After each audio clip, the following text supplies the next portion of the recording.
Captain Vijayakanth அண்ணா வந்து இறந்துட்டாருன்ற விஷயம் வந்து இப்ப கேள்விப்பட்டேன். ஆனா என்ன மன்னிச்சிடுங்க.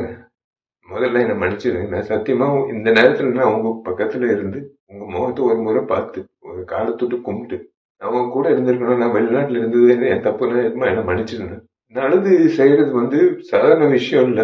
எங்களை மாதிரி ஆளுங்க நல்லது செய்யறது சாதாரண விஷயம் இல்ல. எங்கேயோ ஒரு ஒரு யாரோ யார்கிட்டயும் இந்த ஒரு கத்துக்கிட்டு இருந்திருக்கணும். அது நான் உங்ககிட்ட நான் கத்துக்கிட்டேன். சத்தியமா சொல்றேன். ஏன்னா உங்க அலுவலகத்துல வந்து கிட்டத்தட்ட 20 வருஷம் முன்னாடி நான் கேள்விப்பட்டிருக்கேன். நான் நிறைய முறை நிறைய பேர் சொன்னது நான் கேட்டிருக்கேன்.